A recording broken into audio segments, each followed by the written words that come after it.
Okay, well, looks like it's my turn.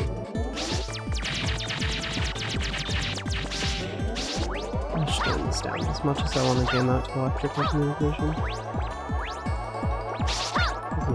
Volume much. What a mixer.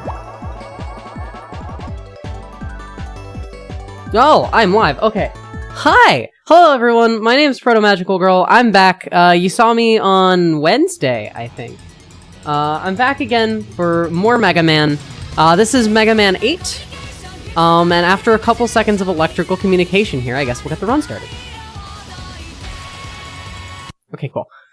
Yeah, so let's get the run started, and then I have a bunch of stuff to say about this awesome game. In 3, 2, 1, go. So this is Mega Man 8, released in December of 1996 as Rockman 8 Metal Heroes in Japan and Mega Man 8 Anniversary Edition in the US. It's a really cool game. It's often forgotten and maligned for basically not being on the NES, and also having questionable quality of voice acting in the United States. We're playing the Japanese version, as you probably noticed, so we won't have to deal with that infamous voice acting. This game's really cool, though. The first thing I want to talk about is how in this game, this is a PlayStation 1 game, we're playing on a PlayStation 2 for fast disc speed. You actually have 4 face buttons instead of 2, and what they decided to do with this was give you 2 jump buttons and 2 shoot buttons, which first of all allows for a significantly higher rate of mashing, so, you know, more shots fired. Great for this marathon. But also, one of those shoot buttons stays as the Mega Buster at all times, even when you have another weapon equipped. So you'll be able to combo your special weapons with the Mega Buster at any given time. So the weapon I'm using right now is called the Mega Ball. It's your kind of special movement tech weapon. A lot of the later Mega Man games have a weapon or two like this that you don't get from a Robot Master. But the Mega Ball is really useful. This is Mr. Crab 55. That was Mr. Crab 55. So the Mega Ball can do that. You can do infinite vertical jumps with it, which is really, really nice. And we're going to be seeing that get used a lot later in this run. Another feature of Mega Man 8 that I think is very much worth discussing is quick weapon swapping. You may have noticed that I could switch back and forth between the Buster and the Mega Ball without ever going into the menu. In this game, you can use the shoulder buttons to swap between weapons.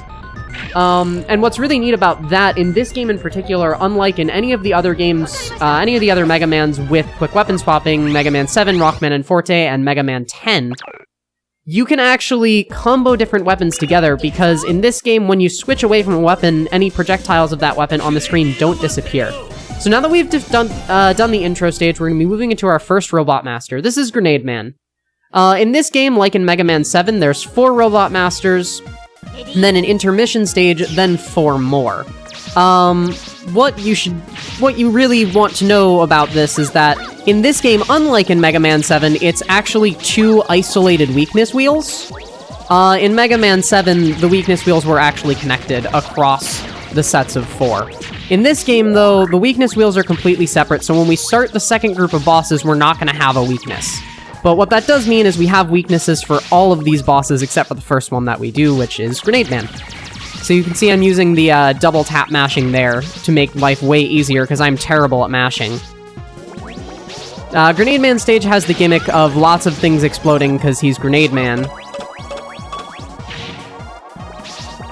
So coming up, we're going to be doing... I've already done one of these, I think. But that right there, that's called a money jump. Those... I believe are an 8-frame window, something of that value or so. They're not super hard, especially because you have a pretty decent, visual cue for them. You can kind of tell when Mega Man's going to fall off the platform. They're a pretty useful technique because they allow you to get a chain of Mega Ball shots started from a lower height, which is pretty useful because you can't Mega Ball jump off the screen. We got bad luck here. This is Ududun Eye. Ududun Eye can do that, which is really unfortunate. If you stand in the middle here, Ududun is seemingly less likely to do this, but it can still happen anyways. But that boss is done. So with the Mega Ball in this game, like I mentioned, you can do infinite vertical jumps. So if you see this ladder here, just like about every other ladder in this game, we don't need it. And we're not going to be using any ladders, ideally, if I'm playing well. But, I mean, this is me we're talking about, so we might end up using some ladders. This is Rush Bike. In this game, instead of your traditional Rush Coil and Rush Jet, you get some actually really cool, very different Rush powers, such as Rush Bike, which is the one we will be using by far the most. I think it's the only one we'll be using, actually. If everything goes right, I will not use Rush Medic. Do a Mega Ball jump there, and a backwards damage boost. The unfortunate thing with Rush Bike, as you saw, is I did have to menu to get to it, unlike all of your other special weapons, and the menu in Mega Man 8 is very, very slow, as you saw. So we're not going to get to use Rush Bike all that often because of how long it takes to menu to. So this is Grenade Man, as the name implied. That's a joke that only works in the English version, actually, because his, like, intro line is literally just, I'm Grenade Man! Anyways, this is Grenade Man. So in this game, your highest damage per second with the Buster is half charges, which is what I'm doing right now. So this boss fight really just boils down to hit Grenade Man with half charges as quickly as you can. Except for when he does this, where since he's out of your reach, you want to take the time to get a full charge up, but half charges from there on out. And that was Grenade Man. There are some exceptions to the half-charge rule, the most notable of which is Tengu Man, who we'll be seeing a couple Robot Masters from now. But now that we have Grenade Man's weapon, the Flash Bomb, we can move on to Frost Man stage. The Flash Bomb is a super useful weapon. You can have 2 of them on screen at a time, and what they do is it's a bomb that hits something and explodes. It deals constant damage for, like, more than a second, so it's really, really useful. We're going to be using it in a lot of fights and just a lot of general stage movement from here on out. So next up is Frostman stage. As I said, this stage has ice physics and stuff like that. I actually don't think it has ice physics, but the platforms and stuff are icy, at least in look. What this stage also unfortunately has is auto-scrollers. But that's no big deal. There's a couple at the beginning of this run. They're kind of front-loaded. Mega Ball is very useful for destroying enemies, because you can just kind of pop it in an enemy's face and deal with it, and most regular enemies will die from one. Now we get to boop some bat snoots while we're on an elevator.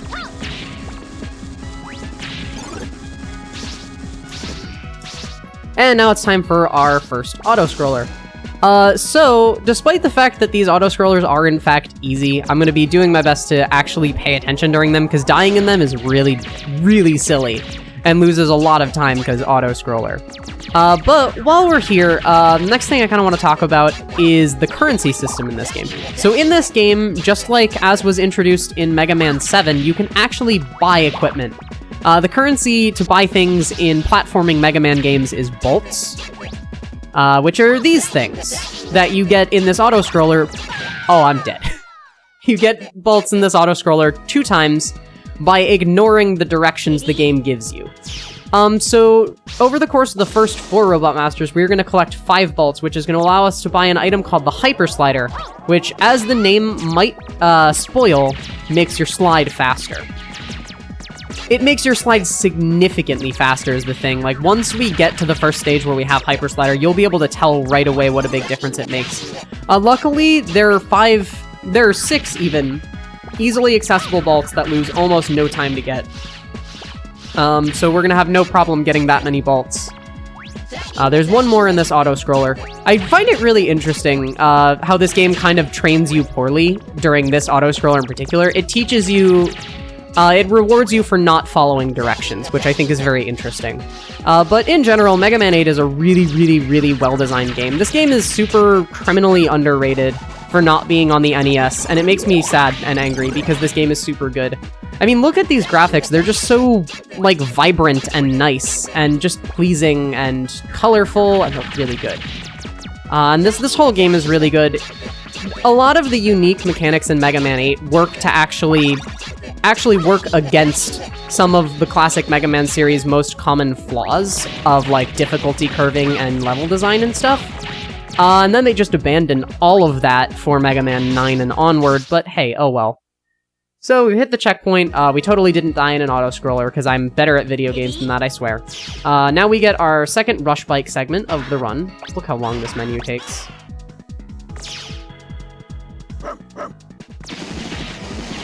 It's really unfortunate that the menu takes so long, because if it didn't, there would be a bunch of other spots where we could do some really cool rush bike movement. Anyways, we have our first difficult Mega Ball maneuverability coming up in this room here. Yeah, I didn't get it.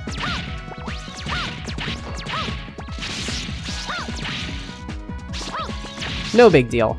Getting Mega Ball jumps through that gap is really challenging, and I've never been able to do it consistently. And now we have our second auto-scroller. This one's significantly shorter than the first one, both because it moves faster and is just less long. And then we'll be moving on to the Frostman fight, where we will be using the Flash Bomb. Like I mentioned with the Flash Bomb, you just place it on an enemy and it deals constant damage in that location on the screen, basically.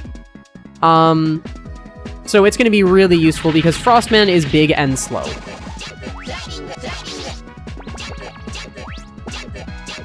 Not a ton to say here, unfortunately. Normally this is when I would have people read donations, but this isn't one of those marathons. I actually have a lot of, I've done this game in a couple charity marathons, and I have a couple, gimmicks and fun things that I do. I usually donate money every time I climb a ladder, because you shouldn't be climbing ladders in this game. Anyways, it's time for Frostman. So we're just going to be essentially making sure that there's a Flash Bomb on Frostman's hitbox at all times. To give a little more detail on the strat, as you'll see, I'm going to essentially be planting a Flash Bomb at the very top of Frostman's hitbox and then standing under it. Doing this and then doing some carefully planned dodging is going to allow us to basically stay right on Frostman at all times and be constantly dealing damage. Just like this.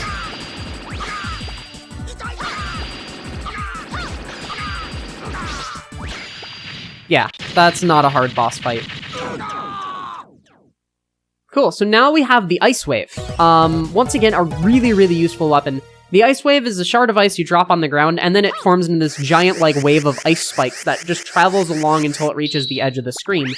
What's really neat is that if you can keep moving forward with it, you can make it last really, really long. Also, it does a ton of damage to, everything, and it's really great.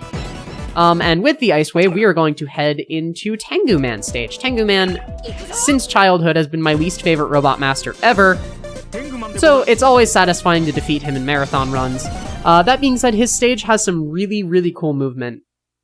There's a couple vertical segments, and if you've been paying attention to what I've said about the Mega Ball, you'll probably understand why vertical segments in this game are so cool. But for now, we just have a little bit of this. Tengu Man stage also has this wind gimmick. There's our next bolt. But here's our first vertical segment. Yeah.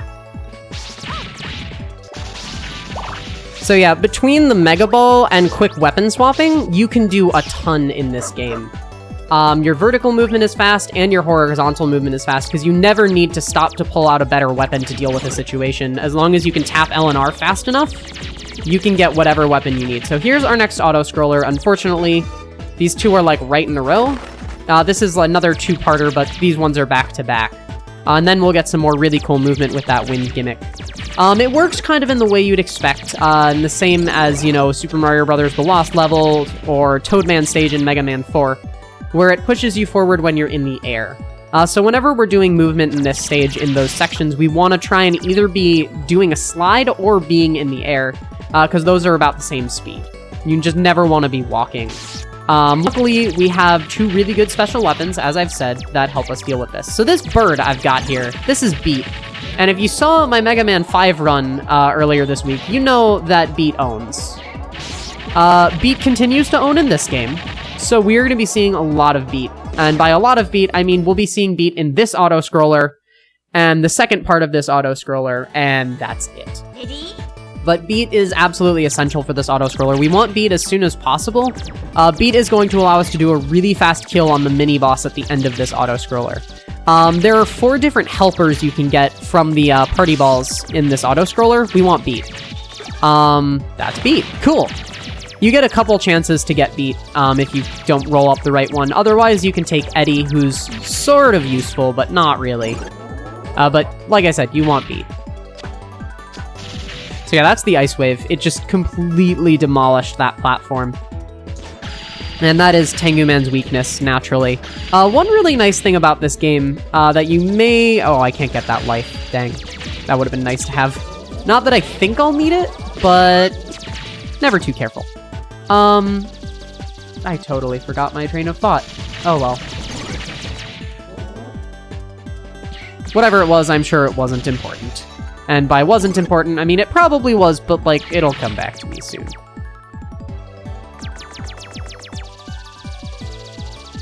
So coming up is the boss fight that I mentioned. So we're just gonna hold a charge, which makes Beat do damage on contact, and put Beat inside the mini-boss's hitbox, and that's it, that's the fight.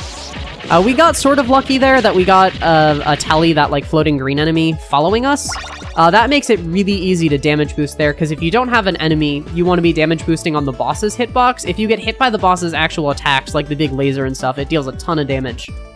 And while health isn't super essential in this stage, you have to damage boost in like these vertical segments and stuff, so it is definitely useful.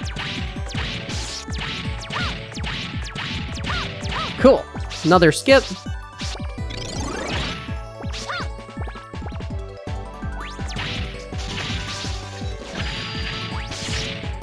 Okay, we're alive.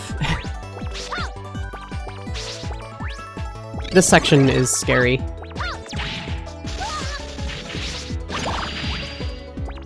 Cool, we're through. I took that a little bit safe. Okay, I remember what I was gonna say as we're getting started with the Tengu Man fight, but I want to do this first. So Tengu Man, as I mentioned in Grenades Man's stage, is the exception to the half charges rule. So on Tengu Man, our highest DPS is full charges, because Tengu Man takes 6 damage from a full charge instead of 4. This is really convenient because of the Ice Wave's ground weapon nature, it's not super easy to hit Tengu Man with, so we can deal a lot of damage with these fully charged shots while we're waiting for Tengu Man to behave. Oh, that didn't hit the ground. The Ice Wave before it hits the ground is really useless. No big deal, finish the fight there. So what I wanted to talk about before I lost my train of thought was continues and checkpoints. In this game, if you game over, you actually head back to that midway continue point on the stage, which is really nice and alleviates some of casual Mega Man gameplay's biggest problems. Also in this game, when you die, or, you know, game over naturally, you get all of your weapon energy back, which is part of what allows us to do so much weapon energy uses, especially way later in the game in the Wily stages. So now we're on to our 4th Robot Master. This is Clown Man.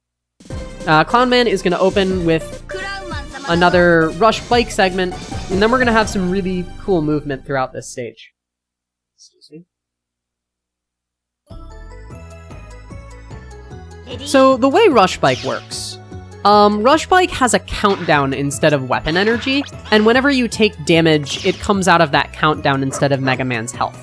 So that's only really important in this segment. As you can see, it started at 40. We do not want to take damage as Rush there, because we want Rush to last this entire straightaway. You have this whole section with these trains and stuff. Get up there.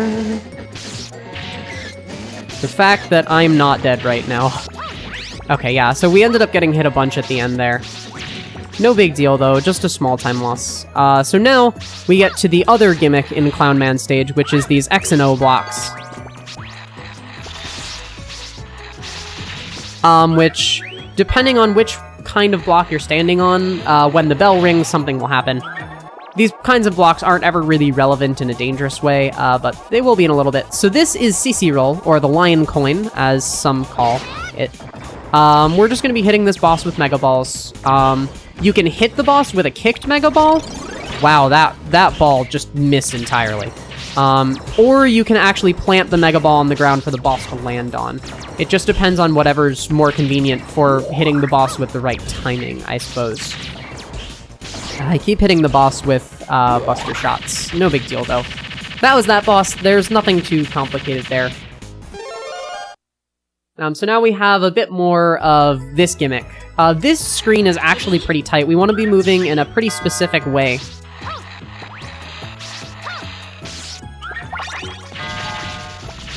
Just like that, yeah.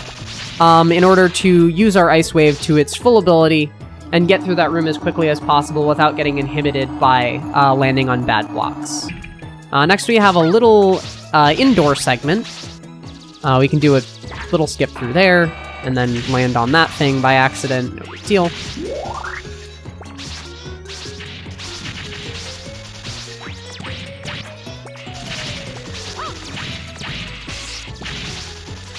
The Mega Ball is so good. Throw some flash bombs there to deal with that Sniper Joe, and now we have the Clown Climb.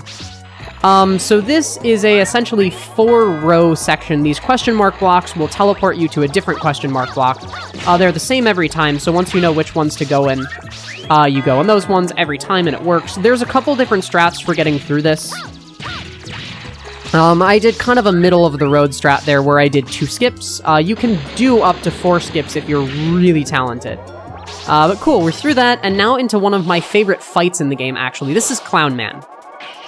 So Clown Man's weak to the Tornado Hold that we got from Tornado Man, but what's important to know is that Clown Man isn't weak to all of the Tornado Hold. The base of the Tornado Hold, the fan, Clown Man isn't actually weak to, and it will deal 1 damage. You want to make sure you're hitting Clown Man with the Tornado. And also what's really important is that you don't want to hit Clown Man with the Tornado while he's still swinging, so you wait until his last swing and just hit with, half charges in between. By getting up in the Tornado whenever we hit Clown Man with it, we lower our odds of getting that bad attack that you saw, the Thunder Carnival, where Clown Man jumped around as a red ball and couldn't take any damage.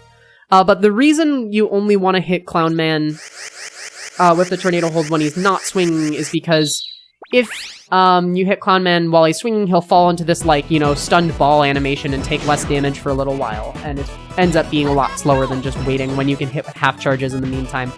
Cool, so we've finished our first 4 Robot Masters. Maybe the hardest part of the game, honestly, although that's not true. This game is kind of hard.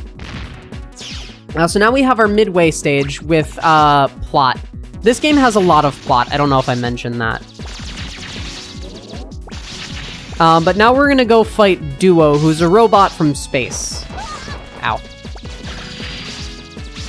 Going down ladders in this game is impossible. They have really weird hitboxes. So this is Duo, who's basically, for you JoJo fans, Star Platinum plus the hand. I didn't quite get a hit off there. So you want to hit Duo with a fully charged Buster Shot after every time he does that attack, because during that Meteor Crash, I think it's called, he's completely invincible. But at any other given time, you just want to be hitting Duo with flash bombs and trying to keep them on the hitbox. That was a really good fight. We got incredibly lucky. I didn't even get to talk about Duo's pattern. It's random, and you don't want to see a lot of those Meteor Crashes that we only saw one really short one of, so that was really good. Cool, so now we finished the first 4 stages and the midway intermission stage. I forgot to hold start. I thought these were in the other order. So now we have our second set of 4 Robot Masters, but first, as I mentioned a little while ago, it's time to go shopping.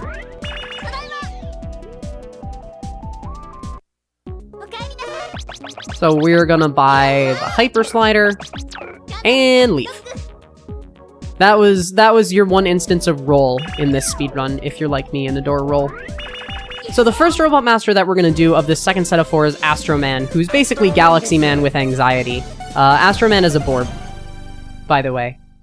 So Astro Man stage has a lot of open pits and really fairly challenging vertical and horizontal movement, combined with these unique, infinitely scrolling maze sections. That was not quite what I wanted there. Cool. That was some pretty good movement. Now we have our first maze section. So basically all we're going to do here is you just have to memorize these. They're the same every time, but they scroll infinitely in any direction if you just keep walking. We're just going to go around here. Mega Ball Jump.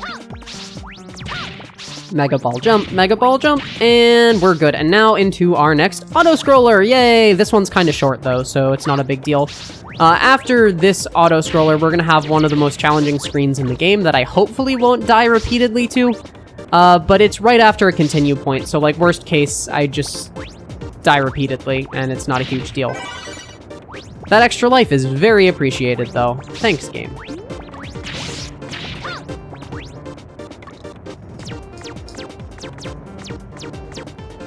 Also, this stage has really good music. All of Mega Man 8 has really good music. All of Mega Man 8 is really good.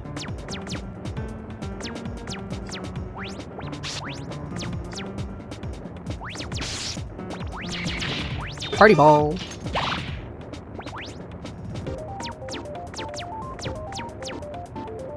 Okay, so coming up on the hard screen, and note to self, talk about version differences at some point soon. Don't know when that will be, though. The next couple stages are relatively jam-packed.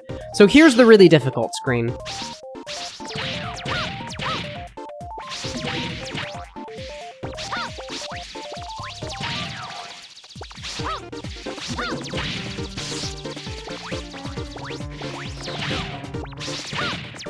Cool, we got through that, no problem. Sometimes I just die over and over again to that screen because it's impossible.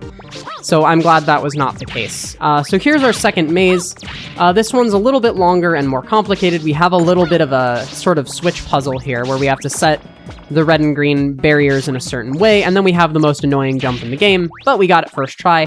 Hitbox on that gap is a little bit weird, and you're not really intended to go through it. That's not the weapon I wanted there, but no big deal. Go down here, and we're through our second maze. So next up is the Astro Man fight, my second favorite Robot Master fight in this game. We're gonna grab that. That is a full weapon energy refill. Those big party balls always are, except for in the flying auto-scrollers when they have helpers. So Astro Man is maybe my second favorite Robot Master fight in the game. That's because you get to do a lot of really cool weapon comboing in this game. So since we don't have Astro Man's weakness, we're gonna use the Flash Bomb, which is a really useful weapon. But in order to do it with maximum efficiency, we are going to be comboing with the Mega Ball, just like that, pretty much all the time, in order to get extra hits in on Astro Man when Astro Man is up in the air. Astro Man's pattern is random. He's behaving really well right now, actually. This is the best pattern you could possibly get. Wow. We didn't even see his bad attack. There's an attack where he goes, you know, completely invisible for a while, and you can't damage him. This run is being blessed by RNG, and you know what, game? I appreciate that a lot. So now that we've defeated our first Robot Master of the second cycle of robots, we now have a weakness weapon and can go about the weakness wheel as normal. Our next Robot Master is Aquaman, and as we're getting started with Aquaman's stage, actually I do want to talk about Aquaman's stage a little bit as we get into it, then I will discuss version differences. So Aquaman's stage, as you might guess, is the water stage of this game. And between Mega Man 7 and Mega Man 8, Mega Man actually learned to swim, which is really cool. However, for you Mega Man historians out there, this is not the first game in which Mega Man can swim. That would be Mega Man 1 for DOS. So, you know, checkmate NES purists. That was kind of bad. So anyways, your horizontal movement when you're swimming is really fast, and is only really slower than sliding. So in this stage, in these water segments, we are going to be doing our best to swim or slide everywhere. And making use of the Flash Bomb as usual. Oh, hi, I missed. No big deal. I don't actually know if those spikes are instant kill or not. Then we're going to do a nice ladder skip here. No, we're not. Never mind. Accidentally pressed up. No big deal. So this is Garone. Garone is one of the more annoying mini-bosses in this game. Garone's pattern is completely random. When Garone appears and where, and with what platforms is completely random, and this fight is just improv. Here, the thing with Garone is, though, most weapons do the same damage. So you have weapons to deal with Garone at every angle. From the side, you're typically going to use flash bombs, and that's all we really needed. That was a really good fight. And that long fall there after the Garone fight ended, that's actually, we got really good luck on that too. The boss arena waterfall cycles, and we got a really good cycle, so we were out of it quickly. That's one of my favorite rooms in the game, where you just slide a Mega Ball off a ledge, no big deal. Okay, so while I'm swimming through the next bit of the stage, I'm going to talk about version differences. The English and Japanese versions of this game, as far as speedrunning is concerned, are the same. There's no difference in time from text or anything like that. The version differences I'm more interested in talking about are console. This game was released both on the PlayStation 1 and the Sega Saturn. I'm playing the PlayStation version, which is probably something I should have mentioned. That's the more common run of this game. The Saturn version is not that different, but has a couple minor differences worth noting. For example, the inclusion of Cutman and Woodman as bonus bosses. Wow, my health is really low.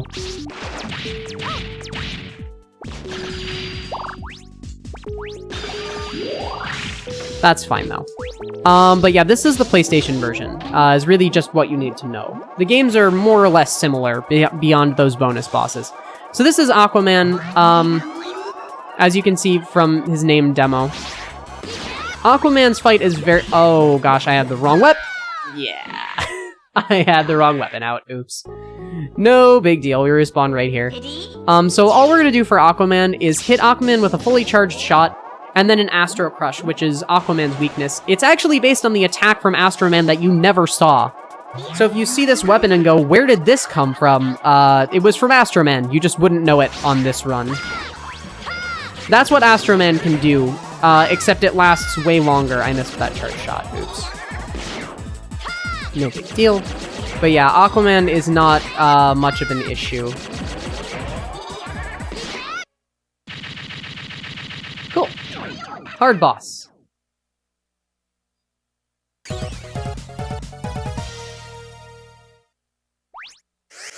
Next, we are going to move on to Swordman's stage, because Swordman is weak to Aquaman's weapon. This stage is really unique as far as Mega Man stages go. The first half of the stage is actually more of a puzzle segment than anything else. You have to clear essentially 4 puzzle challenge rooms before you can move on to the mini-boss. And each of these challenges essentially forces you to really know how to use one of the Robot Master weapons that you got from the first cycle of Robot Masters. That's something that only Mega Man 7 and 8 could do, because they use the 4 and 4 Robot Master formula that no other game does. So this first section, we have 4 puzzle rooms, and I think the design of these rooms is really cool. Also, we get a lot of nice Mega Ball jumping and stuff through here, because ladders. So this is the Thunderclaw room. The Thunderclaw room, in addition to pushing those switches, can actually act as a grappling hook. Oh, I missed. No big deal. Which you will see in this room.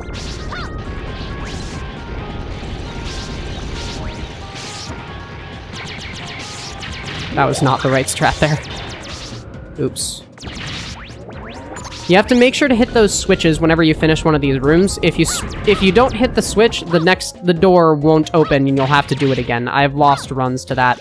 Next up is my least favorite of these rooms. This is the tornado hold room. Because you have to basically put those puzzle pieces together with the tornado hold.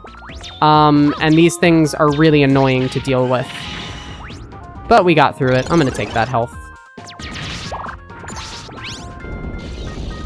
Next up is the Flash Bomb room. So as the name implies, it's a bright flash. So we're gonna use that flash to reveal the background that's yellow-blue. And then at the end of these first couple screens, we have a switch puzzle that the solution to was in the background of the room. It is actually random. The solution changes every time you run the game. So you do actually have to check. And finally, this is the Ice Wave room. These fire pillars are instant death. So you use the Ice Wave to freeze them. In Buster-only runs, there is actually a strat to get past this room without the Ice Wave, but it's really difficult and not faster at all. We despawn the last head. And now we have the Giarna Eye. That's Gearna, as in, like, gears. Because, yeah. That's the wrong weapon. No big deal. I was trying to do a really quick kill on this boss. We didn't quite get it. We did get a pretty fast kill, though. You just really want to hit it with flash bombs. You set up a quick kill with the water balloon, though. So now, the gimmick for the second half of the stage is these lava boats. But gimmicks are boring. So we're just gonna... yeah.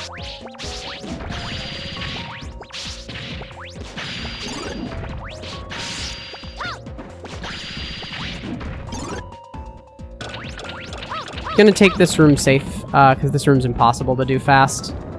You can do, like, money jumps off of the boat to go really quickly.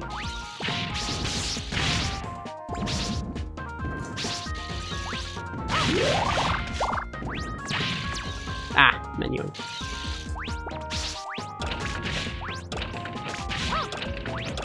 And then this is the final bit here.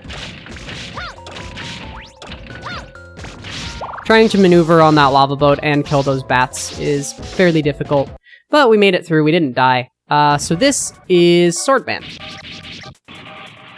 Swordman is kind of annoying. Swordman has, like Astroman, except I can't really make that comparison because you never saw it. Swordman has an attack that you have now just seen, during which you cannot damage him. Unfortunately, we're kind of at his mercy. There's a rather advanced strat that allows you to prevent some of those fire slashes, but we only got one, so that's not a big deal. The one we got couldn't have been prevented anyways. The first one can never be stopped. So that was a good pattern, all things considered. And now we just have one Robot Master left, and that is Searchman.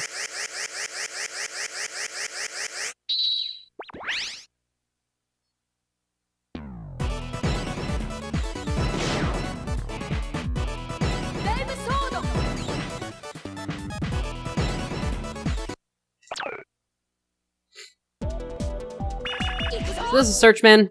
The other one's also Searchman. Beginning of Searchman stage here is our final Rush Bike segment of the run. Unfortunately, as I mentioned earlier, menuing to Rush Bike just takes so long that it's just not worth it in a lot of places where it really could be if the game was a little bit faster.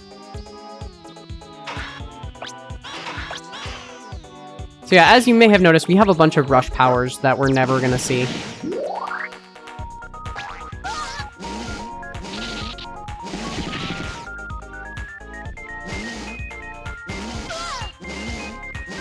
Oh yeah, there's nothing too exciting in this segment. We're gonna ride Rush Bike over here, and then dismount.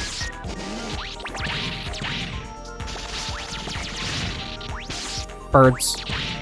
Bird spawns are random, so that one was kind of annoying. Those big enemies with the pointy head and 6 legs, those things are like the only thing in the game that can't be killed by an Ice Wave. You actually need an Ice Wave and several Buster Shots.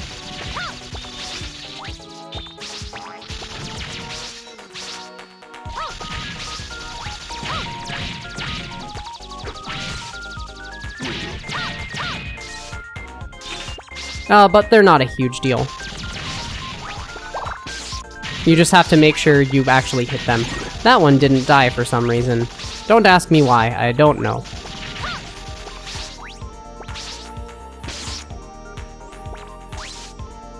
That claw point is kind of scary, but you don't actually have to go out over the spikes to hit it, which is really nice.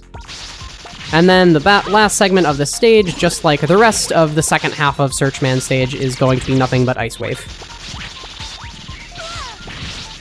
So yeah, that enemy we actually got to kill with 2 Ice Waves. Oh, I missed. Okay, game. Go away.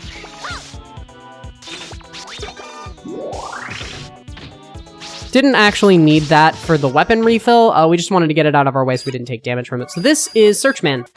Searchman has a little bit more randomness, but this fight is really fun. It's really fast-paced. The Flame Sword is a bit tricky to use, but it feels really good when you're using it well. Okay, so this is the attack we don't want, but I did get lucky.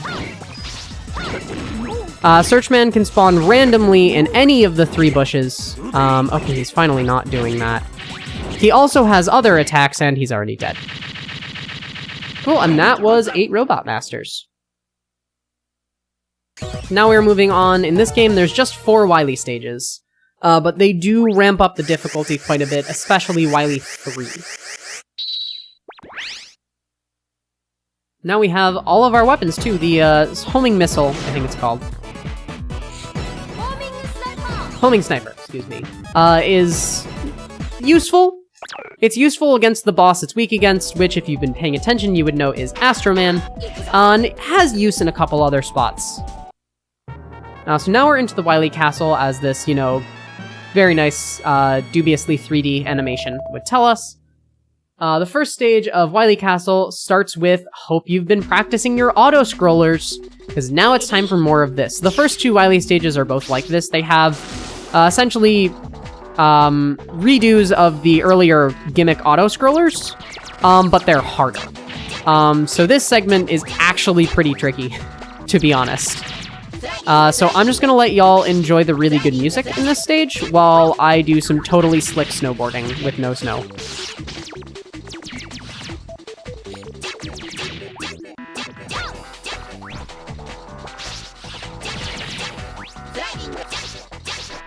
I almost died, no big deal. Also, I apologize for a nasally sounding voice and for any sniffles that may or may not be audible on the mic. I still have the GD flu. It's been like 2 weeks. I don't know why it's still here. But I can't do anything about it, so... is what it is.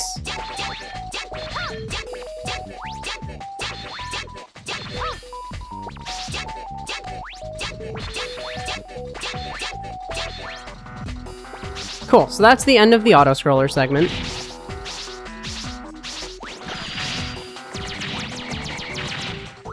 That jump was gonna go in a pit. The Thunderclaw as a weapon is a bit inconsistent with the damage it does. It deals more damage on the way back around than the way there. So if you're doing everything right, you want to be hitting with the backhand of the claw, essentially. So now we have my favorite Wily Castle boss. This is a Tetamino. Tetamino is a really neat gimmick boss where you have to kick the Mega Ball up to hit it. One thing you should really know with the Mega Ball if you're planning on starting to run this game, or even playing it casually, is that if you kick the ball while pressing up, you actually kick at a 60-degree angle instead of a roughly 45-degree angle. It's super useful for one jump in the intro stage and for this boss. So we want to be killing every one of the things that comes down with this boss. Because that'll make the next wave spawn faster. Not gonna kill that one. The decoy enemy sends a shockwave across the room that does a lot of damage, and that was a Tetamino. That fight is really fun. I thoroughly enjoy it. So like I mentioned earlier in the run, you get all your ammo back every time you die in this game, which is really nice. You also get all your ammo back between Wily stages, which, thank gosh, because super useful. You probably noticed that we're really not using the Buster much at all in this run. I'm using it a little bit, but having more special weapons every stage, particularly the Flash Bomb, is just so nice. That's not the weapon I wanted there. So here's our big ladder segment, that I'm going to try to take as few ladders as possible.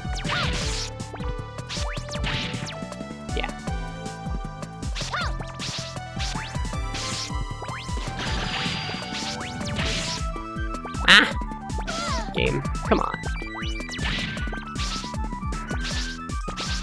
Switch to the flame sword here to burn down these blocks. I'm just gonna kill this Sniper Joe. Waste like a second there. And now it's time for auto-scroller number 2. So in this auto-scroller, we're not actually gonna pick up any friends. Actually, I might. I need to decide what strats I want to do here, because there's a couple ways you can go about doing this auto-scroller. I think we'll play it risky. We've been doing really well this run, so even if I make a mistake, we won't end up underestimate, or overestimate, I hope. Okay, never mind. So now we have no extra lives, which is not what we want, because we wanted to do a death warp at the end of this auto-scroller. That doesn't seem like it's going to happen, though. So now we definitely don't want to pick up any friends, because the friends will get in your way during the boss fight at the end of this auto-scroller. This boss is a huge jerk, so we want to make it as easy as we can.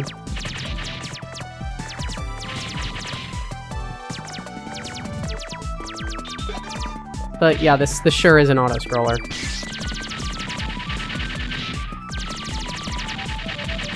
Maybe if I get really lucky, some enemies will drop extra lives.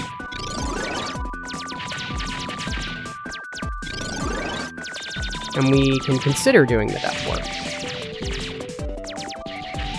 Now, essentially what the Death Warp is you can basically KO just before the end of the auto-scroller, and you'll respawn right in front of the boss, which saves about 10 seconds of just idle flying time that you would otherwise normally go through.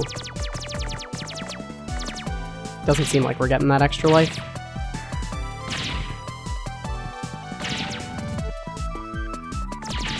Oh well. It's only a 1 in 128 chance, so, you know.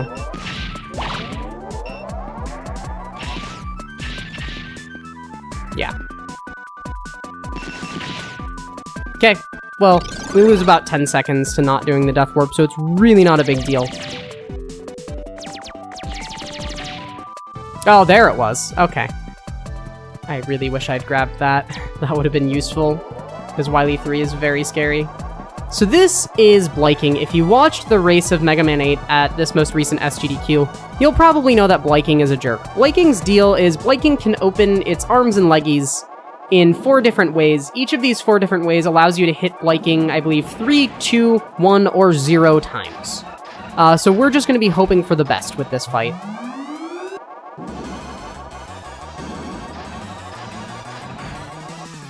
This is not the pattern we want. You never want to see just leggies. Just leggies is 0. Okay, Blyking, I see the game you're playing.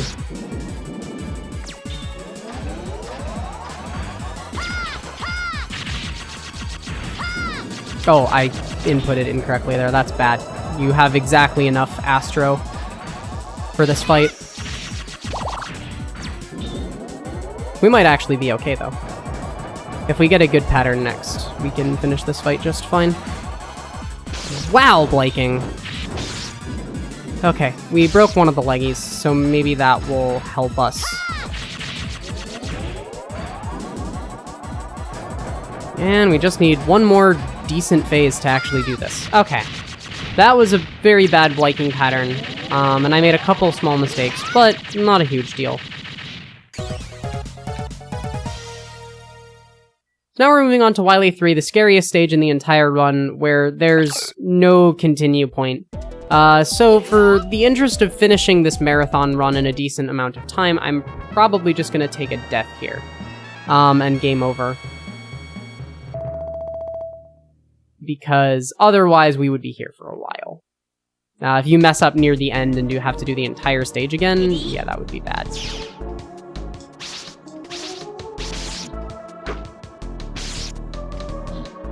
Now we just chill. As this guy places various objects in front of us. Thanks, buddy. Alright, so this is Wily 3. That was the right button, right? Yeah, okay. Japanese menus. I do not speak Japanese. Once again, Ice Wave is super useful. Ice Wave is the weapon that can defeat spines in this game.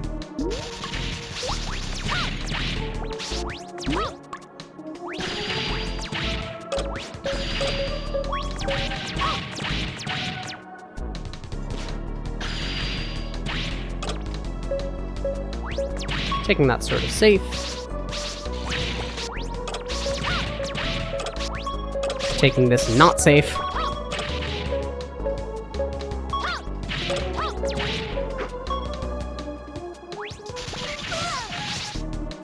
Cool, so now we've reached the mid-boss of this stage. The mid-boss of this stage is Mega Man's edgy boyfriend, Bass, who's going to combine with Treble, his faithful wolf companion, and the evil energy from, you know, the plot of this game that we've been entirely ignoring. Gotta say, though, Bass looks awesome in this game. So this fight, basically what we're going to do is just use flash bombs and try to deal damage to Bass as quickly as possible. Bass has a couple different attacks that he decides to do or not do randomly. There's nothing particularly disastrous. There's one specific attack where Bass actually goes higher than we can jump. And so what we can do to alleviate that is use an Astro Crush during that attack instead of a Flash Bomb. The only other thing you need to know with this fight is that the fight is over when Base has 1 health, because obviously we can't kill Mega Man's rival.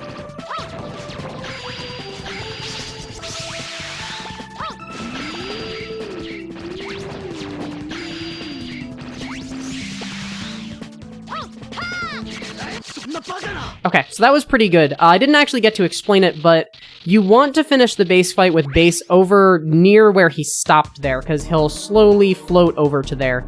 That was a pretty good finish, all things considered. It certainly could have been a lot worse.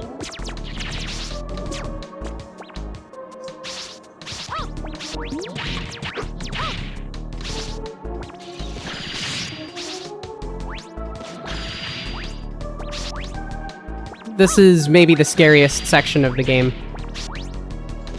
So I took it a little safe there. Get a full refill of Flash Bombs, because we're going to need 6 of them. Or actually only 4 of them if everything goes our way. For this boss, the Jello Devil, because it wouldn't be a Mega Man game without a Devil boss. The Jello Devil's kind of a joke, though, compared to its yellow counterparts. And if everything goes our way, we're going to be able to do a manipulation to make this boss give us a good pattern. So, you can only do 4 damage per cycle on this boss. If you hit it with more Thunderclaws, it won't take damage, it doesn't matter. And then we're going to stand right there, very good, on that exact pixel, which was a manipulation that made it significantly more likely for the devil to give us a good pattern. And that's that boss fight. Yeah, that went really well. If you get unlucky or miss the manip, and get, you know, less unlucky, but still unlucky, you can get a bunch of really long attacks during which you can't do any damage, so it's very good that that didn't happen. Now we're in the last stage of the game, Wily 4, which is just going to be our boss refights and Dr. Wily himself.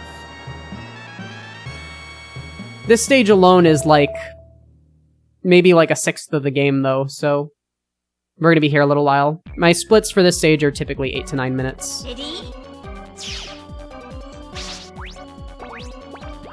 Our first boss up here is Swordman. The capsules in this room are actually arranged just like the boss select screens. The set of 4 capsules on the right is the second Robot Masters, and the capsules on the left is the first 4 Robot Masters. Because we can quick weapon swap in this game, necessity of minimizing menuing is not a concern for these refights, so we're going to be choosing our capsule order based entirely on how to minimize movement through the room.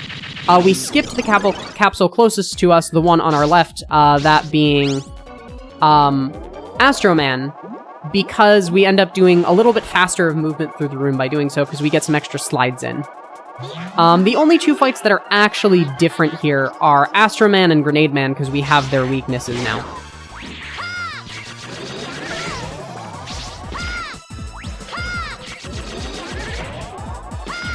The rest of them are more or less exactly the same. That's not what you do there. I miscounted. Now we go to Searchman, who's going to be the same as before, the same random patterns. Hopefully we'll have a bit of a better fight in terms of luck and execution. Hey boy, come on!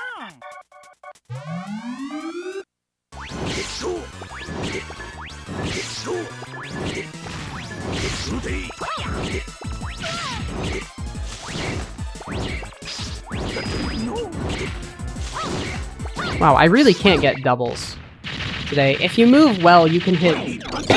excuse me. You can hit 2 bushes with 1 stone, I guess. With one flame sword. But I can't seem to get that today. So this is the Astro Man fight. It's going to be a little different this time. But what we need to do to get Astro Man to get the fight the way we want it is get Astro Man to come down. Like that. And then Astro Man is just going to be a good boy and sit here. And let us hit him with missiles repeatedly until he's dead.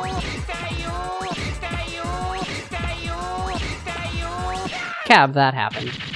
So now we're done with our first 4 Robot Masters. Our next fight is Grenade Man down here. Like I said, Grenade Man is also different. We now have Grenade Man's weakness, the Thunderclaw. It does 3 damage instead of the 2 that half-charge Buster Shots did. Otherwise, the fight is exactly the same. You can actually reflect the Flash Bombs back at Grenade Man using the Thunderclaw. It does the same amount of damage as hitting with the Thunderclaw naturally. So if everything goes our way... Oh, it did! We skipped the Crazy Destroyer attack that you saw last time, where Grenade Man destroyed the floor. That's really good. That saves a ton of time. Ideally, you either want to skip that entirely, or kill Grenade Man while he's in the air setting up the Crazy Destroyer. And that will save a bunch of time from, like, Grenade Man falling and stuff. Still Thunder Carnivals, even with the sort of manipulation TM. Wow. Thanks, buddy.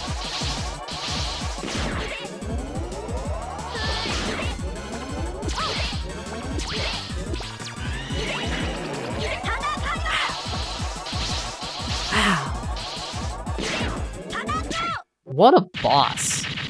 3 Thunder Carnivals in one fight. Nice jump there. Next up is the Tengu fight. This one's going to be the same as before. Hit with fully charged shots when he's in the air, and Ice Wave when he comes down to the ground.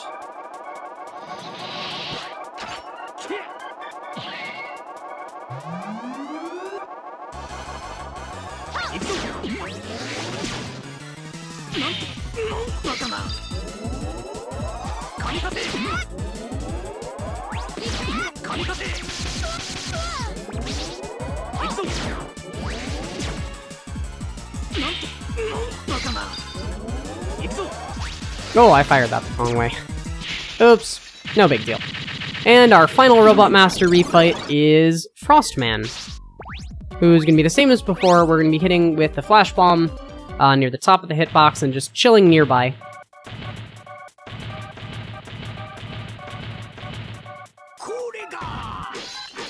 And then after this is going to be the Wily Machine, at which point it will be 3 minutes until time is called at whoever is restreaming this run.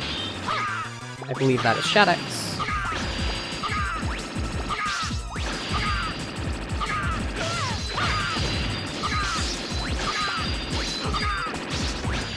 Cool. Easy boss. Now we just have the Wily Machine. First we have the all-important Swag Shot. One last kick of the old Mega Ball. Got him. That refill is important. We want full weapons for this fight. Particularly Flame Sword, which is the Wily Machine's weakness. The Machine is weak to Flame Sword and Water Balloon equally, but Flame Sword is way easier to hit with because of its significantly wider hitbox. Star Platinum saves the day. And also Protoman is here, because plot. I don't know if I actually explicitly said this, but this game came out on the 10th anniversary of Megaman, so they went all in with, like, the plot and stuff, and it shows. This is actually a really good game, even if it has a really silly plot. But yeah, we're gonna use the Flame Sword here. Basically, just hit the boss repeatedly. Try not to take too much damage. If you get an annoying to deal with attack pattern, you can use an Astro Crush instead of Flame Sword.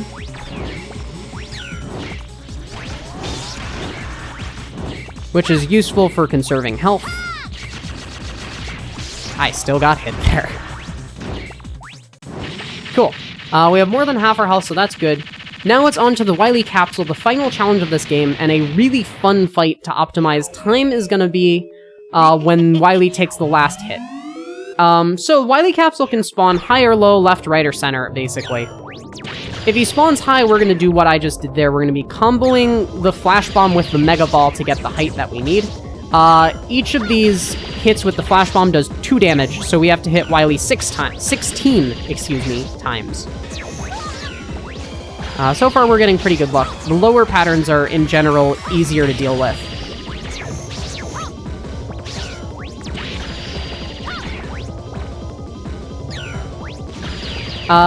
You want to just hit the capsule as soon as you can from when it spawns, because that will get it into the next phase faster. Ow. Alright, I'm gonna play this very safe, because doing this fight again is miserable. We're gonna rush medic. You may have noticed, astute viewer, that there weren't any E-tanks in this game. That's because we have this ability, Rush Medic, which drops in a bunch of weapon energy and stuff, and is very useful pretty much only for this fight. Almost done. Just a couple hits left. I can't read the exact number. I believe that's 3 or 4 hits left. This fight is really fun to optimize. One more hit. Time is now.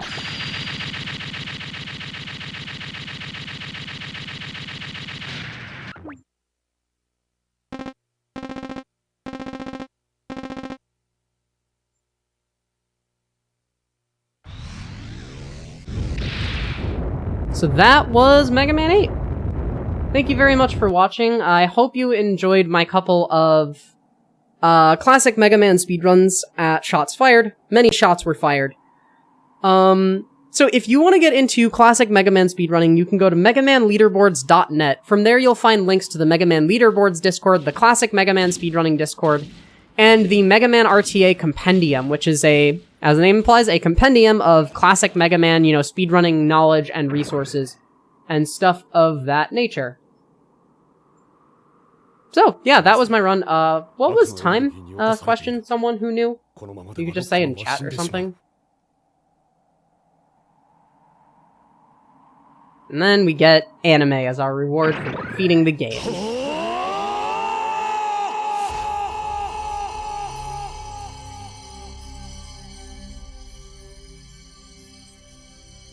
$59.14. I will take a 59.14 after a couple mistakes. Alright, well, that's it from me. I hope you enjoyed Classic Mega. I hope you're enjoying Shots Fired. And stay tuned for the next run that I'm blanking on. Bye-bye.